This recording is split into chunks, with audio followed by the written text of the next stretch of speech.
Gálatas capítulo 2. Procure com calma. A palavra está suave. O apóstolo Paulo é maravilhoso. Deus usou este homem poderosamente. E assim, é algo sensacional da parte de Deus. E eu amo demais esse Deus porque Ele confirma tudo. Então assim, essa semana, né, como sempre eu costumo compartilhar com vocês, sempre eu oro a Deus, o que o Senhor tem, o que o Senhor tem. Deus confirmou essa palavra e eu tenho a certeza que vai ser um despertamento para a tua vida, em nome de Jesus. Somente quem achou, diga amém. Procura com calma, senão sai correndo. Os Gálatas saem correndo da sua Bíblia. Aí você vai ficar caçando ele, aí começa a suadeira. Já aconteceu isso com você ou não? Você que tem uma Bíblia que não tem aquele, né, as siglas, você está do lado de alguém que já achou. Aí a pessoa já achou e você está assim, ah, meu Deus do céu. Aí você não quer olhar no índice com vergonha. Aí você começa a transpirar, meu Deus do céu, aí você não acha mesmo, aí já era. O bom do celular é que, papum, né, você procurou ali, já colocou. É mais fácil com a internet, você fala, coloca no Google rapidinho assim, Gálatas 2:20, já abre na hora. Glória a Deus. Gálatas capítulo 2, verso 20. Quem achou, diga amém. Olha, diz assim: assim já não sou eu quem vive, mas Cristo é quem vive em mim. E esta vida que eu vivo agora, eu a vivo pela fé no Filho de Deus, que me amou e se deu a si mesmo por mim. Vamos ler de novo? Assim já não sou eu quem vive, mas Cristo é quem vive em mim. E esta vida que vivo agora, eu a vivo pela fé no Filho de Deus, que me amou e se deu a si mesmo por mim. Amém, queridos? Até aqui em nome de Jesus. Curve aí a tua cabeça, feche os teus olhos, em nome de Jesus. Glórias a Deus. Fale mesmo assim, Deus, fale comigo, trate comigo. Senhor, que tua palavra venha despertar em mim, venha me trazer um constrangimento, a qual esse constrangimento não é um constrangimento que eu venho ter perto das pessoas, mas esse constrangimento que venha a ser somente eu e o Senhor, Espírito Santo de Deus, a qual eu venho entender, Pai amado Deus, que eu não acho nada, mas sim é o que o Senhor tem para a minha vida. Que possamos, Senhor meu Pai, em nome de Jesus, nesta noite, a qual é uma noite oportuna que o Senhor concede a nós. Não estamos aqui, Senhor meu Pai, apenas como um ponto de encontro. Não estamos aqui porque não temos nada para fazer em casa. Não estamos aqui, Senhor meu Pai, porque não temos opções. Estamos aqui porque nós te amamos. Estamos aqui porque somos dependentes de Ti. Estamos aqui porque o Senhor se entregou por nós, morreu naquela cruz e ao terceiro dia ressuscitou. E em breve voltará para nos buscar. Pai amado Deus, em nome de Jesus, se tem pessoas aqui que precisam de uma resposta clara, que a Tua palavra venha trazer essa resposta clara para os Teus filhos. Não deixa. Pai amado Deus, em nome de Jesus eu peço a Ti, que ninguém saia daqui com dúvidas ainda daquilo que está vivendo. Mas sim, Senhor, que venha entender, Pai, em nome de Jesus, aquilo que o Senhor tem para a vida dos Teus filhos. Porque, Pai amado Deus, em nome de Jesus, o Senhor nos criou para andar, para caminhar. Pai amado Deus, em nome de Jesus, não para viver vidas rotineiras. Pai amado Deus, não para viver estagnado, parado, paralisado no mesmo lugar. Mas o que o Senhor tem para nós é vida e vida em abundância. Porque a Tua palavra diz isso. O Senhor diz isso, que o Senhor veio, Pai amado Deus, em nome de Jesus, para trazer a nós uma vida em abundância. Pai amado Deus, abundância significa além daquilo que nós necessitamos, além daquilo que nós precisamos.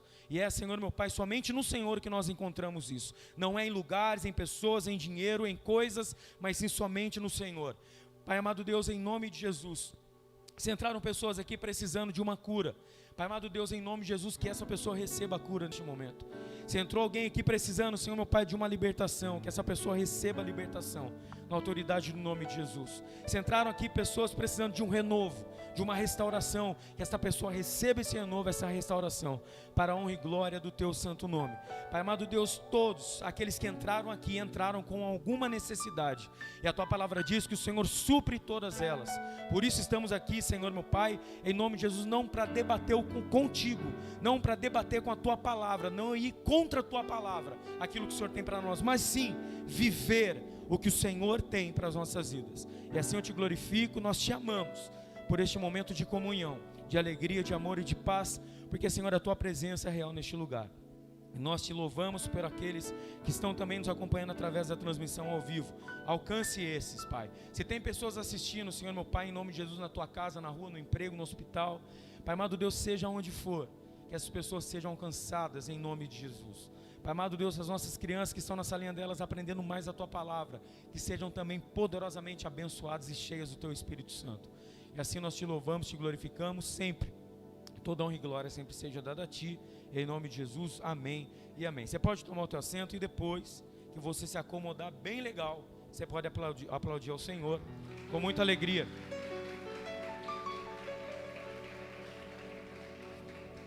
Assim já não sou eu quem vive, mas Cristo é quem vive em mim. O tema dessa mensagem é a morte que me faz viver. Repita comigo, a morte que me faz viver. Este é o tema da mensagem de hoje. E antes da gente chegar em Gálatas capítulo 2, verso 20, a qual nós lemos, vou fazer uma breve introdução aqui, só para a gente entender o porquê que Paulo diz isso aos Gálatas. O porquê que ele disse para os Gálatas que Cristo, que não ele vive mais, mas é que Cristo vive nele. Então, para a gente entender todo esse contexto, até onde ele chegou e o porquê que ele disse isso, nós vamos fazer uma breve introdução aqui. Então, se você, em nome de Jesus, quiser ficar com a tua Bíblia aberta, fique para acompanhar. Em nome de Jesus, se eu falar qualquer besteira aí que não esteja na palavra de Deus, pode me corrigir depois, em nome de Jesus. Amém? Então, queridos, olha, do capítulo 1, olha que interessante. O capítulo 1, ele fala sobre os falsos ensinamentos. Porque Paulo, nas suas viagens, ele vai para muitos lugares. E o chamado de Deus para a vida dele, os irmãos conhecem muito bem, ele também diz em Gálatas, para os Gálatas, né? Através deste contexto, desde o capítulo 1 ao capítulo 2, também qual foi o motivo para qual ele foi chamado, né? Ele era um judeu, ele era um cara fanático, ele era um cara religioso, e ele era um fariseu que perseguia mesmo os cristãos, e ele diz isso aqui em Gálatas, que a intenção dele era destruir mesmo com a verdade, era destruir com os cristãos, era destruir com as igrejas, e ele tem um encontro com Jesus no caminho de Damasco, e ali vocês conhecem toda a história para a gente ganhar tempo, e o interessante de tudo isso, né, que chama a nossa atenção, é que infelizmente, né, eu vou entrar bem superficial nessa questão agora, que Deus manda eu dizer isso. Eu repreendo isso aqui em nome de Jesus, mas assim, infelizmente o que mais você vê é disputas, né, de pessoas querendo ser reconhecida, querendo status, querendo holofotes, tal. E só que as pessoas esquecem que é necessário um processo de tempo na vida delas. É necessário um processo de anonimato na vida delas. Quando Paulo, ele encontra com Jesus no caminho de Damasco, Jesus dá uma direção, coloca o chamado para ele, ele não sai dali e já vai fazer as suas viagens. Paulo, ele fica ainda um período bem curtinho, só de 14 anos no anonimato. Ele fica somente 14 anos, esperando exatamente o tempo a qual Deus tinha, aleluias, para a vida dele, aquilo que ele iria colocar em prática. Então o que acontece? Paulo, ele vai para Gálatas, para Galácia, né? E aí, Paulo, ele vai exatamente para pregar e ensinar o evangelho de Cristo para os não-judeus. Esse foi o chamado, esse foi o diferencial Paulo diz também em Gálatas, que os apóstolos, os primeiros apóstolos, foram chamados para pregarem para os judeus. E aí ele vai colocar numa reunião que ele teve, depois de muitos anos, ele volta para Jerusalém, e ele tem uma reunião com os líderes da igreja, ele vai dizer, olha, Jesus me chamou para pregar para os não-judeus. Então o chamado dele, ele entendeu o que era. E ele vai, ele chega nesse lugar, e ele começa a falar, Alex, do amor de Jesus, o que Jesus fez. Ele começa a pregar, ele começa a testemunhar, né, o que Jesus fez na vida dele, através da vida dele. E ali muitas pessoas se convertem. Até no original vai dizer assim, que este lugar a qual ele estabeleceu a igreja, a qual ele ministrou e ganhou muitas almas para Jesus, era uma comunidade de judeus messiânicos. Então eram pessoas que se converteram de uma religião, aleluia, ao cristianismo. E aí o que acontece? Ele vai, ele ensina a palavra verdadeira. Ele prega exatamente aquilo que Jesus estabeleceu para o povo. Ele fala tudo, ele conta tudo, aquilo que o Senhor fez na cruz do Calvário por amor àquele povo. E junto também ele testemunhava, né? Ele contava o seu testemunho de vida, quem ele era e o que Jesus fez através da vida dele.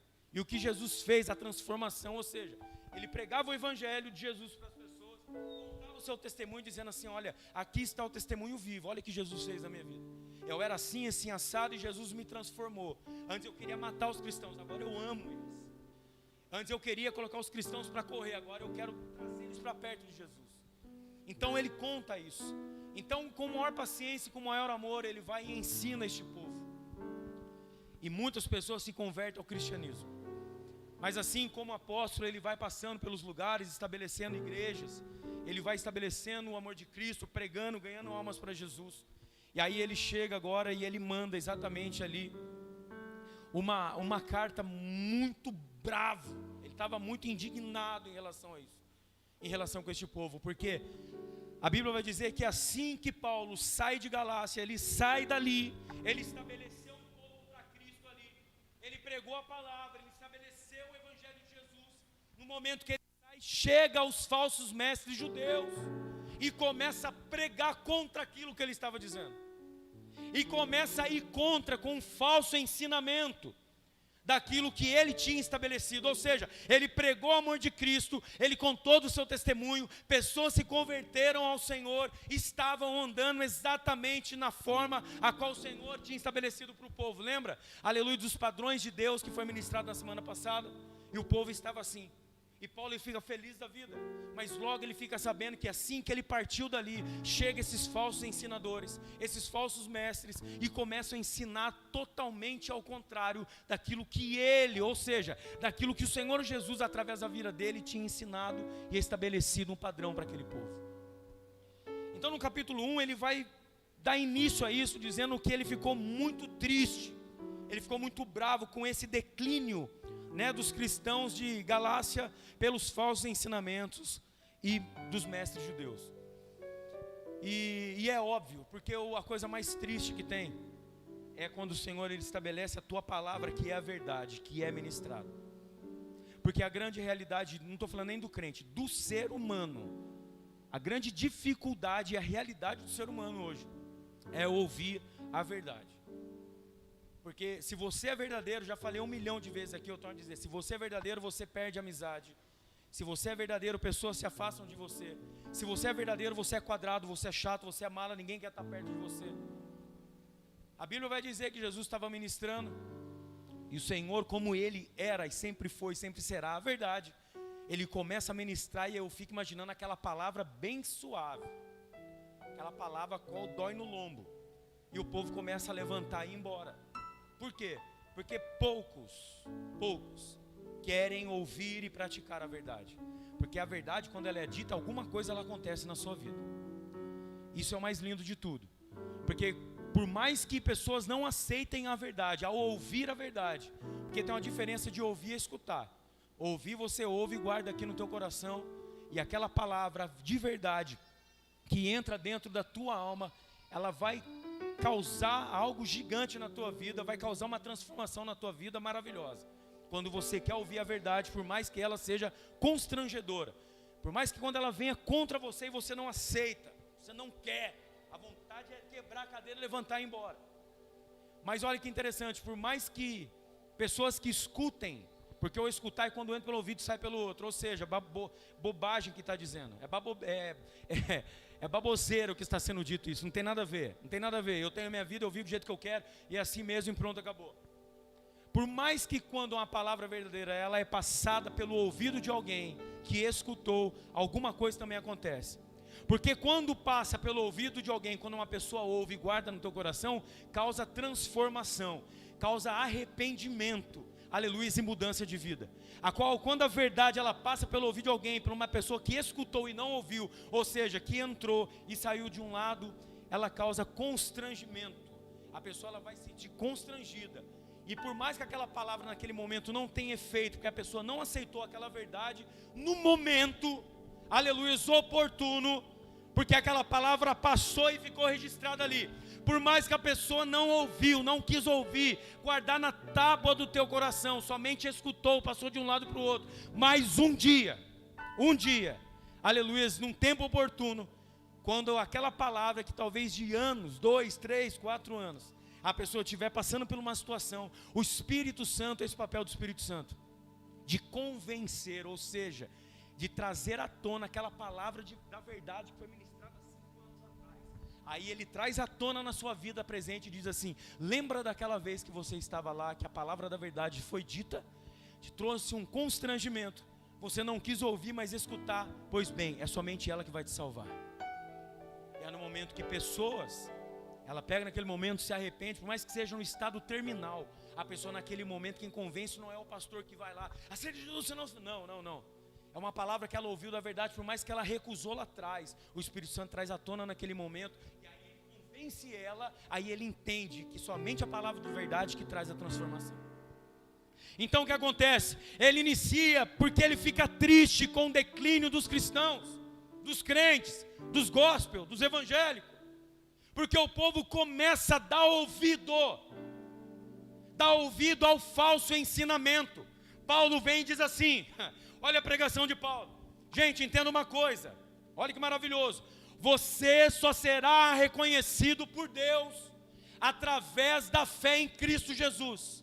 Ou seja, através da graça de Cristo. E ele bate em cima disso, ele ministra isso, dizendo, cara, Jesus veio para transformar a tua história. Aí vem os falsos mestres dizendo assim, não tem nada a ver a graça, esquece da graça, vocês têm que continuar vivendo a lei, ou seja, a Torá. É o que está escrito ali, que é exatamente através disso, através da lei, que vocês vão ser reconhecidos por Deus. E começa esse conflito dentro da mente do crente.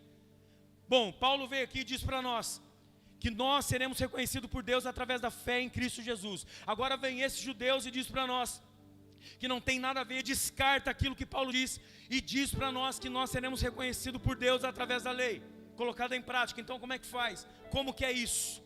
E eles começam a ir para o lado mais fácil. Por quê? Porque a lei, querido, aleluia, eles tinham que apenas saber, conhecer. Quando eles entendiam que eles conheciam a Torá, isso significava para eles que eu sou reconhecido por Deus porque eu conheço a Deus através da tua palavra. Aí Paulo vem e quebra isso daí, bau! Eles dizendo assim, não, para com isso. Vocês agora só serão reconhecidos por Deus através da fé em Cristo Jesus. Como assim? Ou seja, colocar em prática aquilo que Jesus fez por vocês. Que a partir do momento que tem que colocar em prática, as coisas começam a ficar diferentes. Porque a partir do momento que eu só conheço é muito fácil, é uma zona de conforto, mas a partir do momento que eu preciso colocar em prática, as coisas já começam a estreitar. Aí ele vem, e ele fica, ele coloca essa questão. Aí Paulo vem e traz um fundamento em relação a isso. Traz um despertamento a eles, dizendo assim, lembra das minhas pregações, lembra daquilo que eu falei para vocês, lembra do que eu passei, olha, lembra a minha vida. Aí ele conta, cara, eu era um cara que eu persegui, que eu matava, olha o que Jesus fez. E ele traz a lembrança do povo, tudo aquilo que ele ministrou para esse povo de Gálatas, dizendo para eles, é isso. O que eu ensinei vocês lá atrás é exatamente isso. Não caiam nesse falso ensinamento. Não caiam nessa questão de uma vida de relacionamento com Deus de uma forma muito simples, muito fácil. Relacionamento é necessário abrir mão. Quem é casado aqui, por gentileza, erga as tuas mãos. Aleluias. Você está feliz com o seu casamento? Se tiver algum problema lá, o casal abençoado ali que está na liderança dos casais, só ligar, vamos marcar um horário? Vamos. Com toda certeza eles vão marcar um horário com vocês, para estar discipulando e conduzindo vocês. Quem é casado aqui? Quando você casou, você ficou ciente que você tinha que abrir mão de algumas coisas. Sim ou não? Ou você solteirão, casou e continuou com a mesma pegada de solteiro. Foi assim ou não? Hã? Fica aí que eu vou... Sexta-feira, fica aí, mulher, que eu vou sair, só volto na misericórdia, né? Então, quando há um relacionamento de verdade, é necessário abrir mão de algumas coisas. Relacionamento é exatamente abrir mão de coisas que você gosta. Isso que é. Eu quero dizer algo para você, você que é solteirão, ainda não casou, se você gosta, querido, de jogar videogame, se você gosta de sair para jogar futebol no sábado e voltar só na quinta-feira, pode se preparar aí. Né? E não é que a mulher é ruim não, porque relacionamento exige abrir mão de algumas coisas. Né? Antes, se você acordava às 5 horas da manhã e jogava videogame até às 11h30 da noite, algumas coisas vão ter que mudar. É assim ou não? É. Por quê? Porque a esposa é chata, é mala? Não, o relacionamento exige abrir mão de algumas coisas. Então, quando eu apenas o conheço, mas eu não estou disposto em abrir mão, era exatamente o que Paulo estava dizendo, falso ensinamento. Porque basta somente vocês conhecerem que vocês acham que estão sendo reconhecidos por Deus como filho. Não. É necessário o quê? Vocês agora serão reconhecidos pela fé através de Cristo Jesus. Ou seja, colocar em prática, né, aquilo que ele ensinou e aquilo que ele fez. O que Paulo estava dizendo? É necessário vocês terem um relacionamento com Jesus. E para isso é necessário vocês abrir mão de alguma coisa. E aí eles pegam e ficam meio... Alguns despertaram e falaram, estamos juntos, demorou, vamos para cima. Mas quando vem esse falso ensinamento dizendo assim, não, bobagem que Paulo disse, não tem nada a ver com isso. Aí eles voltam rapidamente para aquela zona de conforto, aquele convívio, aquele falso relacionamento, achando que bastava somente eles conhecerem a palavra, a Torá, que estava tudo certo, tudo resolvido, e eles tinham ali um relacionamento verdadeiro com o Senhor. Né? Então isso ele fica e ele traz a lembrança do povo dizendo, né, do que ele ministrou, do que Jesus fez e da sua conversão também. Ainda no capítulo 1, Paulo dá exemplo, olha que interessante, olha o exemplo maravilhoso que Paulo dá. Paulo chega para o povo, o interessante, que no estudo que eu estava fazendo sobre isso, diz assim, que Paulo ele apelou para algo. E eu achei sensacional isso daí, porque ele diz assim, gente, vocês entendam uma coisa, primeira coisa é assim, vocês estão caindo num conto de fadas, vocês estão indo num falso ensinamento, não é assim, beleza? Beleza. Então, gente, o negócio é o seguinte, lembra, olha para você ver o amor, cara. Lembra das pregações, daquilo que eu fiz para vocês. Legal, lembramos. Lembra daquilo que Jesus fez na minha vida. Eu sou testemunho vivo. Legal. Mas ainda não convenceu as pessoas. Não fez que as pessoas voltassem novamente um relacionamento verdadeiro com Cristo. Aí ele diz assim, ainda que um homem ou um anjo descesse do céu e viesse aqui no nosso meio, pregasse um evangelho fora do que está na palavra de Deus, este é maldito. E no estudo diz, Paulo ele diz algo que seria impossível de acontecer, porque jamais um anjo desceria do céu para ir contra um Deus a qual ele está adorando 24 horas por dia. Mas ele chega num ponto de dizer assim, entenda uma coisa, esses falsos ensinamentos que vocês estão recebendo, cara, não tem lógica, isso vai levar vocês buraco a cada dia mais. Então não vão por aquilo que as pessoas acham que é legal, por aquilo que as pessoas acham que é bacana. Eu posso dar algo da parte de Deus para vocês, aquilo que Deus direciona, em nome de Jesus. Antes de qualquer coisa, vocês já ouviram isso muitas vezes, mas Deus manda dizer de novo. Meu, se antes de tomar qualquer decisão, qualquer atitude, ora a Deus, vai na palavra de Deus.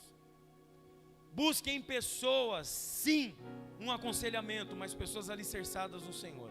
Eu vou dizer mais, não vai somente pela palavra de pessoas, por mais que seja pessoas alicerçadas no Senhor, aquilo que a pessoa diz, se não estiver na palavra, não faça. Eu vou repetir de novo, por mais que seja uma pessoa que esteja alicerçada no Senhor, porque a moda hoje é o achismo, é que eu acho legal, que eu acho bacana, que eu acho que é melhor assim.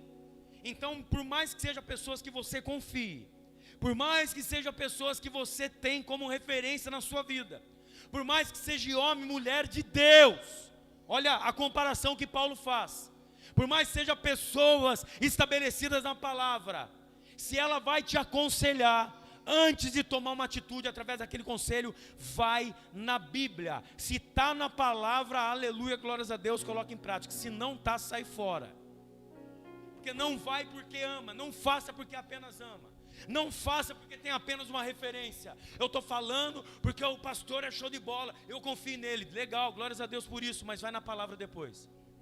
Porque se eu falei para você, se eu te aconselhei algo que está fora da palavra de Deus, a Bíblia diz, aleluia, Deus diz através do apóstolo Paulo, é maldição. Então tome cuidado com os falsos ensinamentos. Tome cuidado com falsos ensinamentos de pessoas que acham aquilo que não está na palavra de Deus. Tome cuidado com aquilo que as pessoas falam, sabe por quê? No momento de desespero, você quer ouvir tudo e você absorve tudo. No momento que você está desesperado, apavorado, querendo uma resposta, você vai absorver tudo que chega para você. Você vira um Bob Esponja. Naquele momento que você está aflito, desesperado, você quer ouvir algo. Aí o que acontece? Faça isso, legal, faça isso. E você começa a absorver tudo. Você sai, atropela tudo, toma uma atitude precipitada, é na hora que quebra a cara lá na frente. Eu quero dizer algo para você de Deus, em nome de Jesus, se você seguir o que está aqui, nunca você vai quebrar a sua cara. Eu vou repetir, se você seguir o que está aqui, não é por aquilo que o homem fala, por aquilo que ele acha, mas se você seguir o que está aqui, você nunca será decepcionado. Você nunca, jamais Deus, Ele vai ter o prazer de te levar para um caminho que você vai se decepcionar futuramente. Jamais Deus, Ele vai te levar para um caminho a qual você vai se machucar lá na frente. Você pode até sim se machucar pelo nome dEle, mas Ele te levar para te machucar jamais. Jamais. Porque Ele é Deus, Ele é a verdade, e Ele é o caminho, a verdade e a vida nas nossas vidas. Então tome cuidado com esses falsos ensinamentos. Tem um propósito essa palavra. Se Deus mandou ministrar isso, porque tem um propósito. Eu torno a dizer mais uma vez, é o que o Senhor não está nem no esboço, mas é o que o Senhor manda ministrar, ministra no meu espírito e manda dizer para você, vocês já ouviram dizer isso de novo. E eu torno a dizer novamente, cuidado, atenção, alerta com quem você tem colocado dentro da tua casa, que tem te ensinado um falso ensinamento que não está na palavra de Deus. Tome cuidado com isso, tome muito cuidado com isso. Se está na palavra, se tem pessoas que estão trazendo um falso ensinamento para você, é simples, senta com ela, prepara um cafezinho e coloca a Bíblia na mesa. Se o que você está dizendo estiver na palavra de Deus, eu estou contigo. Mas se o que você está dizendo não estiver na palavra de Deus, por gentileza, vaza. Sai fora. Isso não convém do Senhor. A preocupação de Paulo era exatamente essa questão. E Paulo dá esse exemplo no capítulo 1. No capítulo 2, Paulo volta a Jerusalém depois de 14 anos. Aí essa questão continua. No capítulo 1 ele frisa isso. Ele pega pesado com o povo dizendo isso sobre esse ensinamento. Dizendo, sai fora deste povo. Sai fora desse ensinamento falso que eles estão ensinando vocês. Sai fora. No 2 ele continua. Mas ele vai, aleluia, buscar algo da parte de Deus. E aí o conflito continua, porque Paulo sempre era confrontado com aquilo, aleluia, que Deus determinou para a vida dele. No capítulo 2, depois de 14 anos, Paulo volta para Jerusalém, junto com ele Tito e Barnabé. Olha que interessante isso aqui. Paulo, ele se reúne com os líderes da igreja primitiva, para poder falar do seu chamado de pregar para os não-judeus. A Bíblia vai dizer aqui mesmo, em Gálatas capítulo 2, que os únicos que deram, a Bíblia, a palavra de Deus vai dizer que Paulo, quando ele foi para Jerusalém, ele ficou um tempo com Pedro, e depois ele vai com essa reunião com os líderes da igreja, para poder dizer da forma que Deus tinha chamado ele, e apenas Tiago e João. Olha que eu achei sensacional isso, cara, aleluia, Deus é bom demais. Quantos apóstolos tinha? Quantos? 12, amém? 12 ou 13? Tem gente que ficou com dúvida, hein, irmão? Misericórdia, hein? 12. Dos 12, apenas 2, Tiago e João, no momento que Paulo nessa reunião apresenta para eles, dizendo o chamado que Deus tinha, presta atenção no que Deus está falando com você, aleluias, de 12, aleluia, que estavam, acredito que mais ainda pessoas que estavam ali, no momento dessa reunião, que Paulo diz, o chamado que Deus tinha para a vida dele, somente 2, quantos? 2, Tiago e João, levanta, dá a mão para ele e diz, eu acredito naquilo que Deus te chamou, e abraça ele dizendo, vai em paz, Deus vai te usar, você será, aleluia, usado nessa nação pelo Senhor. O que tem a ver isso, pastor? É simples, olha para mim. Às vezes você está numa roda, no meio de uma galera gigante, esperando o reconhecimento de todos. Mas eu quero dizer algo para te alegrar. Apenas a minoria vai reconhecer o que Deus tem para a tua vida. Talvez você não entendeu, talvez o microfone falhou. Eu vou dizer o que Deus manda dizer. Sabe por quê? Qual é a maioria dos motivos que muitos cristãos desanimam hoje? Porque esperam o reconhecimento de todos, que todos venham enxergar e reconhecer aquilo que Deus tem na vida dele. Aí quando não é com todos, a qual nós esperamos, o que acontece? Nós nos frustramos. Poxa, eu esperava isso do fulano, eu esperava isso do Beltrano, eu esperava isso disso. As pessoas não reconhecem o Deus na minha vida, o pessoal não reconhece o que Deus fez na minha vida. Eu quero dizer para vocês, apenas de uma reunião, numa mesa a qual tinha muitos líderes, apenas 2 levantaram, apertaram a mão de Paulo e disseram, eu vejo Deus na tua vida, e eu creio o que Deus tem para fazer, aleluia, através da tua vida. Então, querido, em nome de Jesus, aleluia, espere um reconhecimento vindo da parte do Senhor, porque a minoria é o que vai reconhecer o que Deus tem para a tua vida. Talvez a maioria nem bola vai dar, nem atenção vai dar, talvez vai passar até despercebido. Talvez, querido, é o que Deus ministra aqui no meu espírito para falar para você. Talvez você esteja triste porque talvez você chegou ou passou por alguns lugares que você não era nem notado no lugar a qual você estava. Talvez você chegue na igreja, nem a paz as pessoas te dão. Talvez você chegue num lugar, você esperando um abraço de alguém que seja, talvez nem um reconhecimento de holofote, de ser reconhecido por todo mundo, não é isso. Às vezes um abraço, um aperto de mão, uma palavra abençoada. Talvez você não recebeu isso e você está vivendo exatamente com isso em você. Mas através desse contexto, Deus manda dizer para você, por mais que minoria te reconheça, mas o mais importante de tudo é que o céu te reconhece como homem e como mulher de Deus. Independente se pessoas não te reconhecem, te apontam, te julgam, dizendo, não é nada, não vai dar nada, isso daí esquece. Por mais que a minoria venha, benção, homem de Deus, valeu. Querido, o mais importante é o que o céu te reconhece. O mais importante, aleluia, é o que Deus ele reconhece o que está aqui dentro. As pessoas julgam o que está por fora. As pessoas condenam as outras por aquilo que ela vê. Mas o mais importante de tudo é que Deus, o papai, sabe exatamente o que está aí dentro. Somente Ele, aleluia, pode dizer quem é você.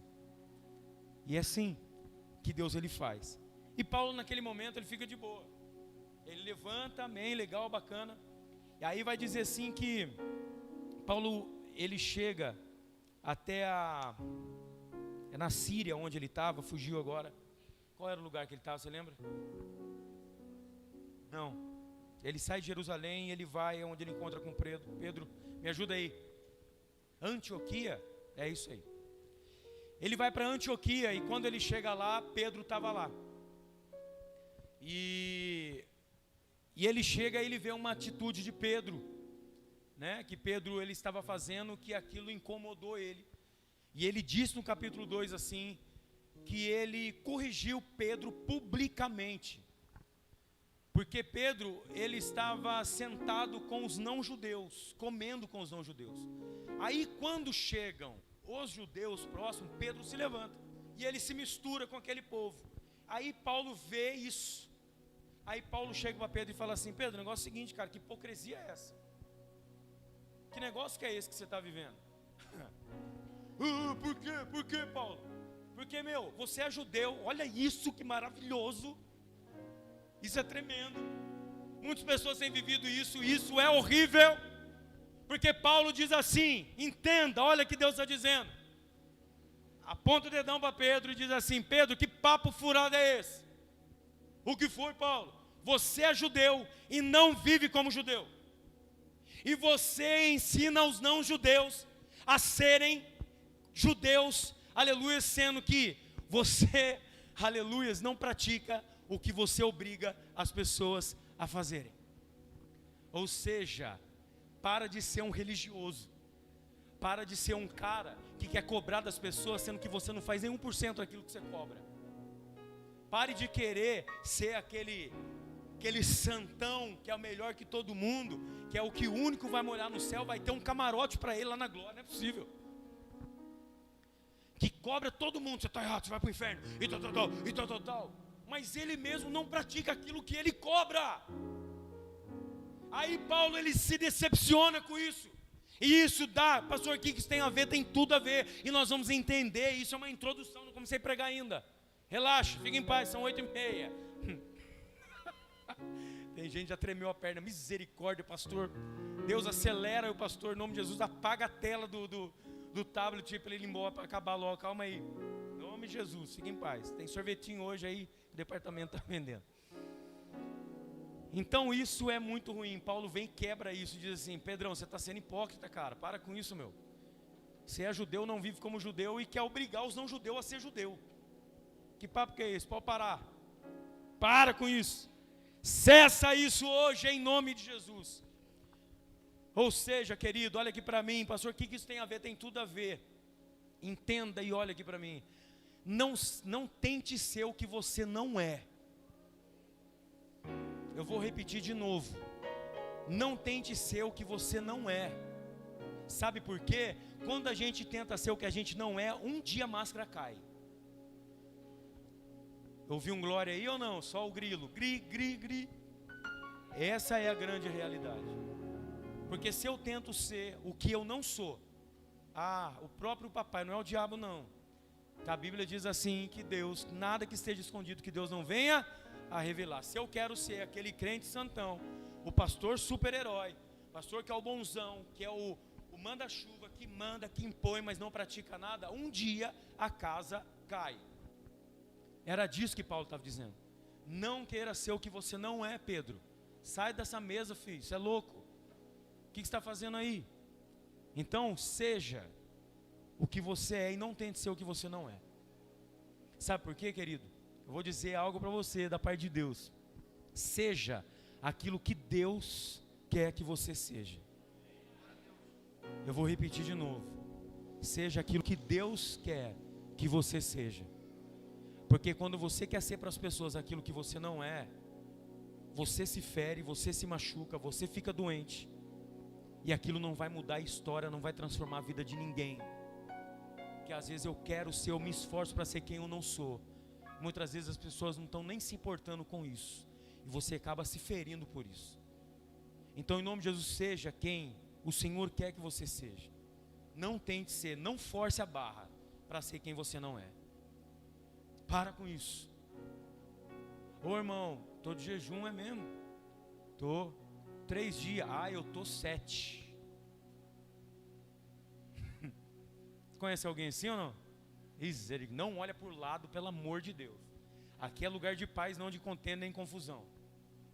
Eu estou dizendo o que é a realidade. Ô Lu, orei 3 horas da manhã. É mesmo? Não estou falando que o Lu fez isso não, só um exemplo, tá, Lu? Eu estou comentando com o Lu e tem pessoa do lado. Vamos colocar outra pessoa. É mesmo? 3 horas da manhã? Rapaz, eu orei das 3 da manhã até as 3 da tarde. Não, rapaz, misericórdia. Dobrei o joelho para orar na beira da cama, meu que manto. Rapaz, você não tem noção que eu fiz o quê? Dobrei o joelho em cima do milho. Cara, cara, você pode esperar. Gente assim que quer ser melhor que todo mundo, espiritualmente falando, pode esperar, cara, que alguma coisa tem. Porque não é possível, a pessoa nunca erra. A pessoa, cara, é misericórdia. É o número 1, pede para sair. É impressionante. Então Paulo ele fica irado com isso. Ele fala assim: Pedro, para com isso, sai fora, cara. Você está querendo ser o que você não é. Pare com isso. Gozado, quando você tem a companhia dos não-judeus, você está ali sentado trocando ideia. Quando os judeus chegam, você descarta eles e vai com os judeus para querer ser um. Não, para com isso, meu. Para com essa religiosidade. Para com isso. Isso aí não convém do Senhor. Aleluias. Aí Paulo vem e diz: só somos aceitos neste mesmo contexto, nessa mesma situação, porque ele vem para trazer de novo a essência para o povo em relação a isso. Não caia no falso ensinamento. Essa questão de Pedro, que eu acabei de citar aqui, o que está na palavra de Deus, tem tudo a ver com isso. Porque Paulo já estava irado contra um falso ensinamento. Aí ele vê aquela atitude de Pedro, o que ele faz? Cara, isso é um tipo de falso ensinamento, de hipocrisia. Ou seja, falsidade, não faça isso, cara. E a Bíblia diz que ele o corrigiu publicamente. Ele não chamou de canto, ele falou no meio de todo mundo. Ô pai, eu vou falar o que o senhor manda. Tem gente, querido, eu vou falar algo, entenda uma coisa que Deus manda dizer para você. Tem gente que, se for alisada ou falada com jeitinho a vida toda, ela nunca vai sair do lugar. Você chegar e falar assim: vem aqui usar você de exemplo. Você me permite? Shalom, olha. Esse Elias é uma benção. Elias, vou dar um exemplo. O Elias, ele cometeu algo, ele errou. Aí toda vez faz assim: ô Elias, você é tão bonitinho. Você é tão fofinho. Não faça isso mais, tá bom, filhinho? Tá bom? Você não vai fazer mais? Olha para o papai então. Olha. Aí o que acontece? Senta lá de novo. Amém. Aí ele faz de novo. Vem aqui, filho, por favor. Você errou de novo, viu? Não faz isso não, por favor. Tá bom? Tá bom? Aí o resto da vida ele recebe isso. Esse tipo de tratamento. Esse tipo de amor. Senta de novo lá, filho. Aí ele vai viver e vai morrer assim. Porque o alisar, o tratamento, um falso tratamento, né, o só alisar com medo de perder e não corrigir, isso não vai, cara, transformar, não vai mudar a vida de ninguém. Jesus, quando ele chega lá no átrio, nos alpendres, que ele vê aqueles cambistas fazendo tudo aquilo, ele não chega lá: gente, por favor, um minuto de atenção, por favor. Será que vocês, por gentileza, vocês poderiam arrancar as gaiolas de vocês com as pombas que estão presas aí? Vocês poderiam, por gentileza? Porque aqui não é lugar disso, querido. Eu estou falando de Jesus. Ele pega o chicote, mete o pé e fala: some todo mundo daqui. Vaza todo mundo daqui, né? E ele, cara, trata da forma que a pessoa precisava ser tratada, porque eu tenho a certeza, ele não fez aquilo para ferir, para machucar, né? Talvez alguém levou alguma chicotadinha sem querer na palma do pé, mas enfim, eu tenho uma certeza, eu vou falar na autoridade do nome de Jesus, eu tenho a certeza que aquilo que Jesus fez, alguns homens que saíram dali, que eram cambistas, sem vergonhas, homens que gostavam de enganar as pessoas, foram convertidos por aquela atitude. Então o que acontece? Aleluias. Tratamento, coisas que precisam acontecer, né?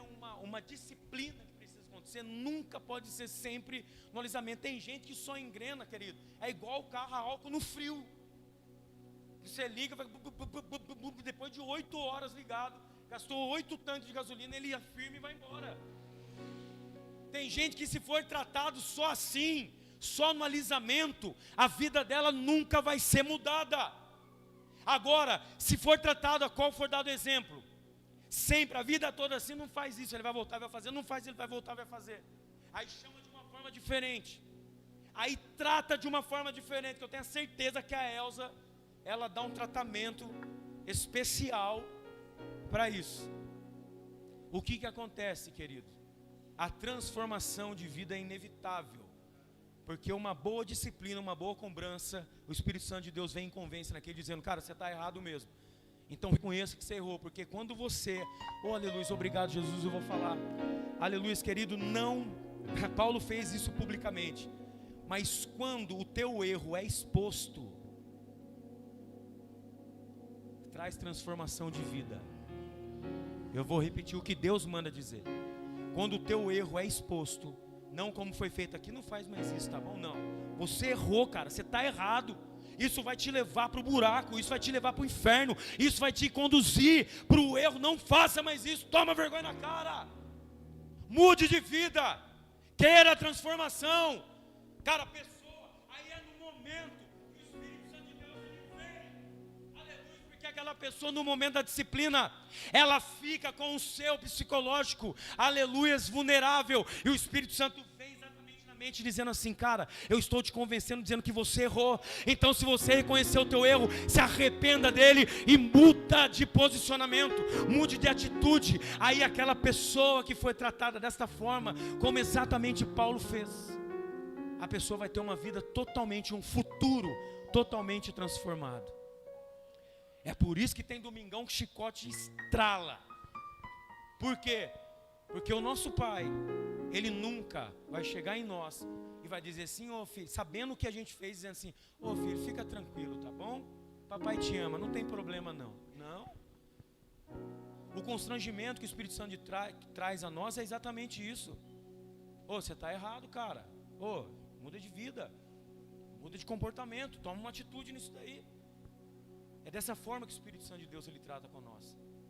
E é isso que nós precisamos. Aleluias. E Paulo ele vem e ele traz isso. Glórias a Deus para este povo. Ele corrige, ele direciona, ele disciplina para trazer o povo novamente a um relacionamento com o Senhor. Um relacionamento com Deus através de Cristo. Só somos aceitos por Deus pela fé em Cristo Jesus e não pelo que a lei manda. Olha o que a palavra de Deus está dizendo em Gálatas capítulo 2.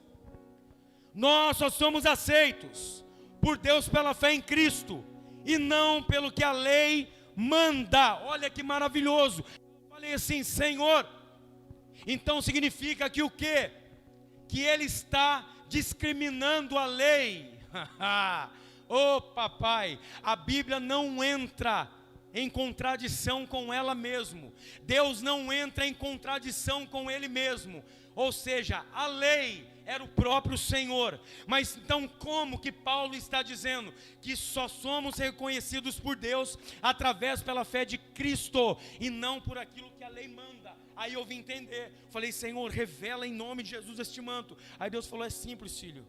Oh pai, só somos aceitos por Deus pela fé em Cristo Jesus e não pelo que a lei manda. Aí o Senhor diz assim, filho, Jesus é o verbo. Ou seja, Jesus verbo, que significa a palavra, que se fez carne. Ou seja, o Senhor verbo, ou seja, o Senhor é a palavra que se fez carne. Beleza? Ou seja, ô papai, obrigado. A lei, o que Paulo estava dizendo para ele chegar, que não vive mais ele, mas Cristo vive nele. Ele estava dizendo assim, povo, entenda em nome de Jesus, eu vou ser mais claro. A lei vivificou, que é Cristo Jesus. Eu não estou discriminando a lei, eu estou dizendo que a lei, aleluia, ela vivificou, ou seja, aleluia, a lei, a qual o Senhor o escreveu, ele desceu do céu como pão vivo, aleluia, como o verbo que se fez carne, ou seja, a palavra que está escrita aí, foi exatamente a que desceu do céu, criou vida e andou entre nós. Era isso que ele estava dizendo. Ele está dizendo, entenda, eu não estou indo contra a lei que eu vivi. Eu não estou indo contra a lei. Eu não estou dizendo para causar um conflito na mente de vocês, dizendo que Deus entrou em contradição com ele. Não, não, não. Eu estou dizendo que essa lei que vocês estão dizendo, ela veio do céu. E ela vivificou entre nós, tabernaculou entre nós. Aleluia. É isso. Jesus ele veio não para descartar a lei, dizendo assim: vocês só cumprirão a lei, que sou eu, através de mim.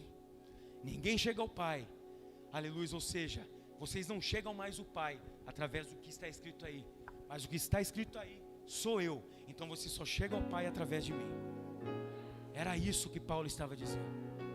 Era isso que Paulo, ele chega, aleluia, em relação a isso, e dizer para o povo: desperta, tu que dormes, acorda. É exatamente isso que eu quero dizer.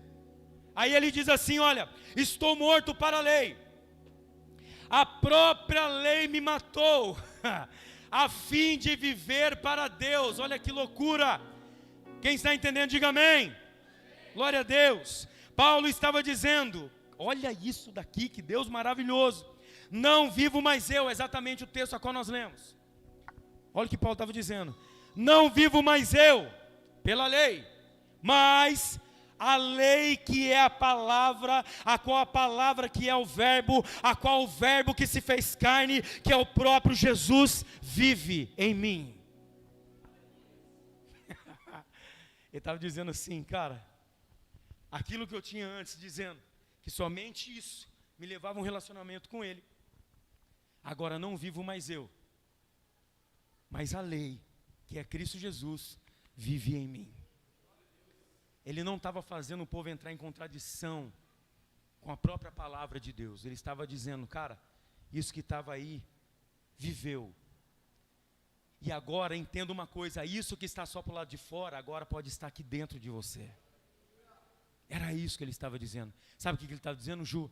Isso daí que está para o lado de fora, a Torá, a lei, é algo que vocês vão ter um conhecimento, mas muitos não vão colocar em prática. Mas quando isso daí está dentro de mim, aleluia, isso vai fazer, vai me convencer a eu colocar em prática tudo aquilo a qual me trouxe um conhecimento. É isso que Deus está dizendo. É isso que Deus está falando para mim e para você. Para a gente ter vida, é necessário. Olha para a pessoa que está do seu lado, em nome de Jesus, já estou acabando. Diz para ela assim: para você viver, fala com convicção, em nome de Jesus. Você falar assim: para você viver, a pessoa vai levantar, vai embora de desânimo. Olha para ela e fala assim: para você viver, você tem que morrer. Misericórdia. Você pode dar uma glória aí? Eu não quero morrer não, pastor. É necessário morrer. Quem quer morrer aqui, gente? Eu não, pastor. É necessário, querido. Agora eu vou fazer uma pergunta para você. Quem quer viver uma vida em abundância? Olha a diferença. Quem quer viver uma vida em abundância? Mas para viver essa vida em abundância, antes existe um processo chamado morte. Então, para você experimentar essa vida em abundância, é necessário você morrer. Pastor, misericórdia, literal. Cara, se tiver que morrer literal, se tiver tudo bem, você vai para a glória. Mas o que Paulo está dizendo aqui, não. Aí, oh Deus maravilhoso. O primeiro ponto, olha isso. O Evangelho traz morte para depois da morte vir na vida. No original, presta atenção. Eu quero explicar antes para vocês. Para honra e glória do Senhor Jesus, eu estou com essa Bíblia aqui. Quem quiser depois adquirir, comprar, olha a propaganda. Querido, é bênção demais. Essa Bíblia aqui, ela é Bíblia judaica completa. Ela é do original hebraico para o português direto. Então vem da raiz judaica exatamente para o português. Então não tem nenhuma sombra de dúvida, não tem nenhuma vírgula a mais, algo. Não, é o original. Foi exatamente o que falou, exatamente o que aconteceu. Então olha para você ver que legal. Por quê? Porque para chegar até a tradução, João Ferreira de Almeida, que foi um padre que traduziu para o português, antes dele fizer isso, antes que ele fez isso, ele fez a tradução em português, foi passado por muitas traduções. Então algumas coisinhas foi mudadinha ali, não o contexto, mas algumas palavras que do original foi mudado para a nossa linguagem. Então algumas coisas mudam, até mesmo o significado, a ideia. Então olha que interessante, que maravilhoso, o que Paulo diz no verso 20 do capítulo 2, nessa Bíblia aqui no original. Quando o Messias foi executado na estaca como um criminoso, eu também morri. Olha essa morte que eu estou dizendo para você ficar em paz aí, que não é uma morte literal. Mas antes da gente viver, antes de ter uma vida em abundância, é necessária essa morte. E olha o que Paulo está dizendo aqui. Quando o Messias foi executado na estaca, ou seja, na cruz do Calvário, como um criminoso, eu também morri, para que o meu ego e orgulho não mais viva. A morte que ele estava dizendo, para Cristo viver nele, era do orgulho e do seu eu. Ele estava dizendo para o povo, cara, vocês só podem viver ou experimentar a vida em abundância que Cristo tem, se o seu ego e o seu eu morrer. Por isso que é necessário nós morrermos. Porque o eu? Porque ele colocou somente o eu e o orgulho. Porque isso é tudo. O eu e o orgulho faz eu exatamente travar o meu coração e não aceitar a verdade. O meu ego e o meu orgulho faz exatamente eu cair facilmente nos falsos ensinamentos. Então o que Paulo estava dizendo aqui é exatamente assim, olha, quando Cristo morreu, eu também morri. Eu também fui crucificado lá. Porque o que foi crucificado lá foi exatamente o meu eu e o meu orgulho, ou seja, as minhas vontades contra a vontade dele, é o que foi crucificado lá. Então eu quero perguntar de novo, aleluia, quantos aqui querem experimentar a vida em abundância que somente Cristo tem para você? O amém já diminuiu. Como é que funciona? Quando a gente descobre a verdade, a gente deixa de ser leigo e a gente passa a saber o que tem que ser feito. Então quando eu passo a saber o que tem que ser feito, eu já tenho opção se eu quero escolher ou não. Então quantos querem viver uma vida em abundância que somente Cristo tem para a tua vida? Diga amém. Só que é necessário o teu orgulho, o teu eu, ser crucificado na cruz também. Eu quero dizer algo para você. Aleluia, o Senhor foi crucificado, José de Arimateia o tirou de lá, levou para o sepulcro, ao terceiro dia ressuscitou. E eu quero dizer algo bem legal, bem sério para você. O seu ego, se assim você quiser viver a vida em abundância que Jesus tem, ele será crucificado, mas não ressuscitado e muito menos tirado de lá. O único que tem poder para ressuscitar o ego e o eu que foi crucificado lá é você. Nem o diabo tem poder disso. Por quê? Vamos lá, vocês vão entender. Segundo ponto, olha isso aqui interessante, presta atenção, vou acelerar o processo. Quando uma pessoa morre, ela está sujeita a outra pessoa para conduzi-la de um lugar para o outro. Ou seja, uma pessoa morreu, literalmente falando. Ela morreu, acabou. Então, para ela ser conduzida de um lugar para o outro, ela depende de quem? De uma outra pessoa. Uma outra pessoa vai pegar e vai conduzir para outro lugar, aqui ou lá, ou enfim. A pessoa morreu, acabou. Então, uma pessoa morta, ela tem que ser conduzida, ou seja, ela está sujeita a uma outra pessoa. A pessoa que morre, ela está sujeita a uma outra pessoa. Vou repetir. A pessoa que morre, ela está sujeita a uma outra pessoa. Eu vou repetir de novo. A pessoa que morre, ela está sujeita a uma outra pessoa. Vou repetir de novo, porque eu acho que vocês não entenderam. A pessoa que morre, aleluia, ela está sujeita a uma outra pessoa. Glória a Deus. A pessoa que morreu, ela não fala, ela não vê, ela não ouve, ela não se mexe, a não ser pela outra pessoa, e ela não reage. Então, a partir do momento que eu me decidi em morrer, porque toda essa questão de fala, de ver, de ouvir, de mexer e reagir, quem faz isso é o meu ego e o meu eu. Então, quando eu decido isso, em viver, experimentar a vida em abundância, isso daqui, essas atitudes, essas reações, esses movimentos serão crucificados e não descerá mais de lá. Quem está entendendo, diga amém. Ou seja, a partir de estar crucificado, não desce mais de lá, está morto, acabou. Você está sujeito a outra pessoa. Amém. Só que nesse caso a qual Paulo está citando, ele está citando não a sua morte física literal, mas sim a morte das suas vontades. Eu tenho vontade de falar, eu vou falar. Eu tenho vontade de ouvir, eu vou ouvir. Eu tenho vontade de ver, eu vou ver. Eu tenho vontade de mexer, eu vou mexer. Ele está dizendo assim, o meu ego, o meu orgulho, as minhas vontades, quando Cristo morreu, isso foi crucificado lá também. Ou seja, a partir daquele momento que eu decidi, João, eu estou sujeito a uma única pessoa. A ela enxergar por mim, ela falar por mim, ela ouvir por mim e também se mover por mim. Ou seja, quando eu decido experimentar as boas novas, a vida em abundância, eu não acho mais nada. Aquele a quem eu estou sujeito, que eu vou falar o nome, que é Yeshua Hav Mashiach, ele vai te conduzir, ele vai abrir a tua boca, ou seja, papai, para falar aquilo que é necessário. E nós vamos entender exatamente o que ele está dizendo sobre isso. Fique em paz, já estou finalizando. Somente depois da morte é que Cristo vive em mim. Olha que interessante. Mas que morte que é essa, pastor? Quando eu decido em dizer: Pai, nas tuas mãos eu entrego a minha vida. Esta morte, ou seja, esta decisão, a qual vai ser crucificado para não descer mais de lá, porque nenhum José de Arimateia vai tirar o seu eu, o seu ego de lá, para poder colocar num sepulcro e ressuscitar, não. Ele vai ficar lá. A partir do momento que eu decido, eu estou dizendo para ele: Pai, nas tuas mãos eu entrego a minha vida. Ou seja, oh Deus maravilhoso, as vontades agora vão ser de quem? As vontades agora vão ser de quem? Olha para cá, Deus está falando com você mesmo. As vontades agora vai ser de quem? As vontades agora vai ser de Deus. A partir do momento que você diz: Senhor, nas tuas mãos eu entrego a minha vida. Ou seja, eu estou dizendo para ele: seja feita a tua vontade. Mas, olha isso que interessante. Olha isso que interessante. Não sou eu que vivo em Cristo, é Cristo que tem que viver em mim. Porque quando eu vivo em Cristo, eu mato as vontades dele em mim. Ou seja, quando sou eu que vivo em Cristo, eu decido o que ele vai fazer na minha vida. Ou seja, eu não fui crucificado. Quando eu vivo em Cristo, presta atenção no que a palavra de Deus está dizendo, no que Paulo diz.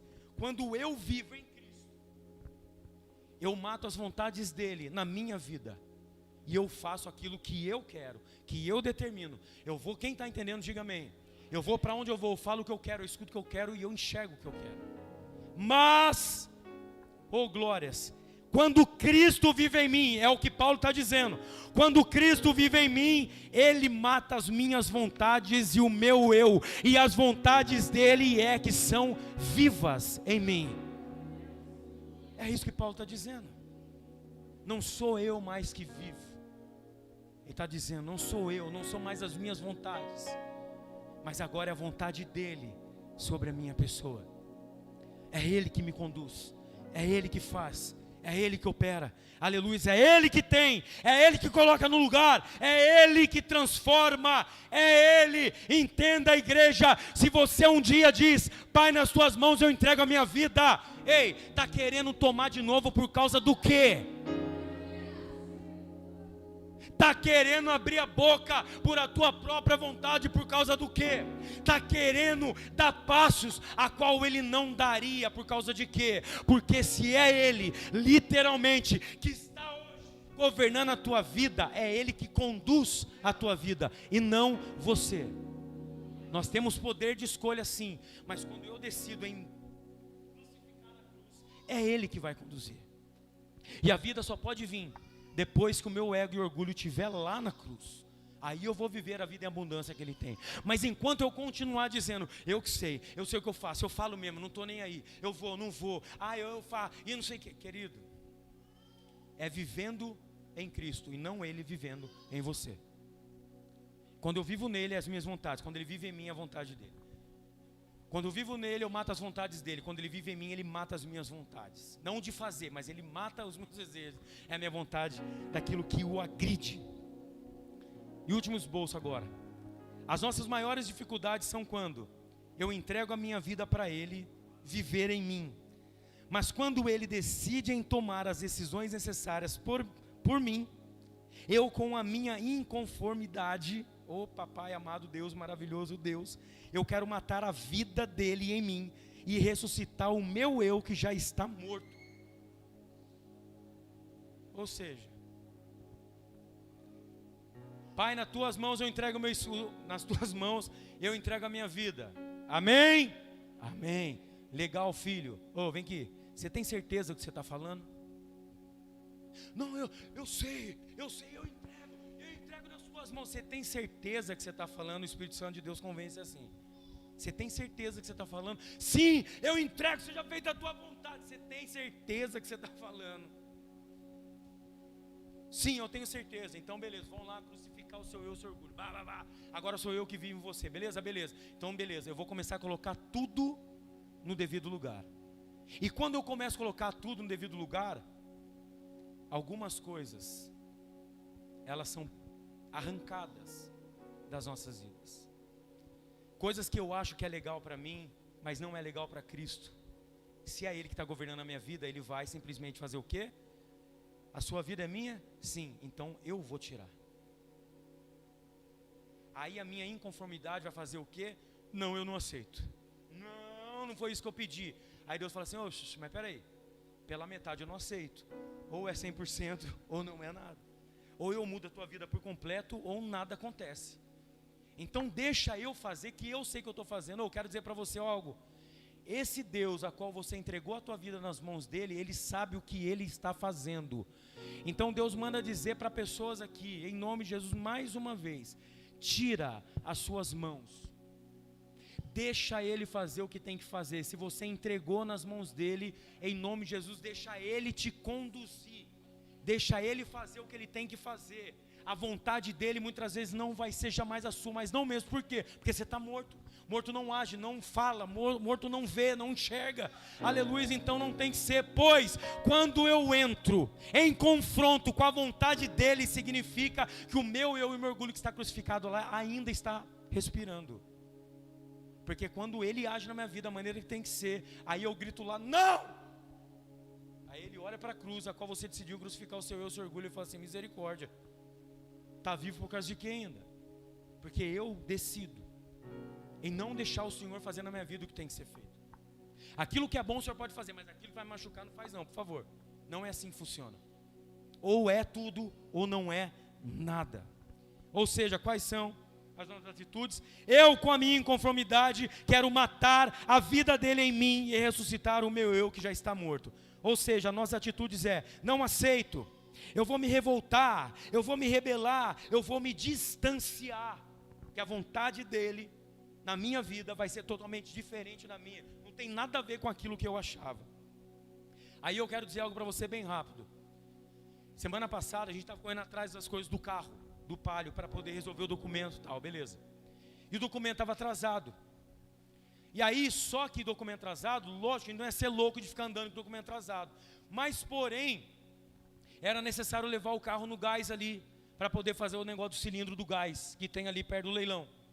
Aí não tinha outra forma, tinha que ir com o carro lá. Aí eu fui com o carro, orei a Deus, falei assim, Deus, eu sei que o carro está com documento atrasado, mas por favor, Senhor, me conduz até lá, arranca todas as polícias no meio do caminho. Beleza, cheguei, deixei o carro lá, fez o negócio, o cara falou, você pode esperar que eu vou tirar o cilindro rapidinho e você já vai embora com o carro. Falei, tá bom. Ele fez o que tinha que fazer, David, montou, tá prontinho, vai só na gasolina. Pum, liguei o carro. Antes de sair, eu parei ali, orei na porta do negócio, falei assim, Deus, em nome de Jesus, o Senhor sabe que o documento do carro está atrasado, mas eu não estou aqui porque eu estou passeando. Eu estou aqui porque é necessário fazer esse processo para o documento sair. Então, Senhor, por gentileza, né? Seja feita a tua vontade nisso, então me guarda, em nome de Jesus. Aí Deus falou, beleza, vai. Aí eu saí dali, bonitão, passou pelo posto, na hora que estava descendo o morro, o carro, eu ia descer a Avenida Brasil. Aí o que eu fiz? Dei certo, virei, entrei na ruim, e o carro tem nada. Aí eu tinha acabado de tomar banho. Aí começou a sair, na hora que eu saí estava sol. Aí no carro morreu, eu falei, é gasolina que acabou. Na hora que eu abri a porta, o tempo começou a chover. Aí comecei a molhar tudo, beleza. Aí não tinha galão, não tinha mangueira. E o posto estava um pouquinho longe. Vai eu em todas as lojas. Será que você tem um galão para emprestar para mim? Aí foi, o cara conseguiu, tem sim, seu irmão do Júlio, que não sei o quê. Fala para ele voltar aqui para trazer salgado para nós. Aí foi, o cara emprestou para mim um galão. Aí vai eu no posto, você empresta uma mangueira, empresto. Enche o tanque aí, galãozinho. Colocou, vai eu, chovendo, João. E chega eu lá. Aí eu vou colocar gasolina sozinho, ergui. Na hora que eu dei aquela soprada, eu tomei um gole de gasolina. Cara, já molhou tudo, a camiseta, já deu um gole de gasolina. Nossa, e chovendo. Aí eu comecei, meu Deus, o diabo. É o diabo. Não, miserável diabo. Tá querendo tirar minha paz. E hoje chovendo, aí que negócio, fechei, coloquei o carro. Não falei nada. Eu comecei já a vontade de dar aquele murro santo no volante. Falei, Deus do céu, repreendo esse diabo. Deus falou assim, não é o diabo não, sou eu. Eu falei, não estou ouvindo, Senhor. Acho que não, você não está entendendo, não é o diabo, não sou eu. Você não pediu para mim, você não colocou essa situação na minha mão? Então, eu fiz que o carro viesse a morrer, para exatamente você sair do caminho a qual o carro poderia ser preso. Mas o carro não quer pegar Deus, é simples, é só apertar o botão do alarme. Apertei, peguei e fui embora. Mas o que eu quero dizer com isso, querido? A gente entrega a nossa situação na mão de Deus, aí quando Ele decide fazer o que é necessário fazer, eu vou fazer o quê? Não, eu não aceito. Não, é o diabo. Não é o diabo não, cara. Se você entregou a tua vida a Ele, se você decidiu crucificar o seu eu, o seu ego lá, e Ele viver em você, você está reclamando do quê? Aí Ele olha para você e fala assim, não estou entendendo, você entrega para mim, aí você crucifica lá, mas você está respirando, você quer ressuscitar. Oh, para, deixa eu fazer o que tem que ser feito, para de querer ressuscitar aí o seu ego, o seu orgulho, em nome de Jesus. Se eu realmente morri para mim, e Cristo vive em mim, eu vou entender que as suas vontades é boa, perfeita e agradável. Então, querido, olha que Paulo diz aqui no capítulo 19, no verso 19 do capítulo 2, no original, olha que interessante. Ao deixar a Torá falar por si mesma, morri para a interpretação legalista errônea, a fim de viver um relacionamento sincero com Deus. O que ele estava querendo dizer com o povo, com tudo isso que ele fez? Gente, se vocês só conhecerem, cara, vai ficar somente nisso e ela vai falar por ela mesma. Mas o que eu quero, o que eu estou querendo dizer para vocês, eu quero um relacionamento sério com meu Deus como Pai. Toda essa volta gigante, exatamente para dizer para você sim, cara, deixa o seu ego, o seu orgulho ser crucificado e deixa Ele viver em você. Deixa Ele mudar a tua história, deixa Ele te transformar. É Ele quem faz. Que a partir de hoje, Cristo vem viver em você. Em nome de Jesus. Que não viva mais você, mas que Ele venha viver em você. Deixa as vontades dEle. Eu não estou dizendo em cruzar o braço e ser imprudente com tudo, chutar, não. Eu estou dizendo assim, continuar uma vida certa, correta, prudente, mas deixar Ele fazer, e Ele governar, e Ele conduzir. Amém? Quantos entenderam? Diga amém. Se coloque de pé por gentileza. Eu quero estar orando com você.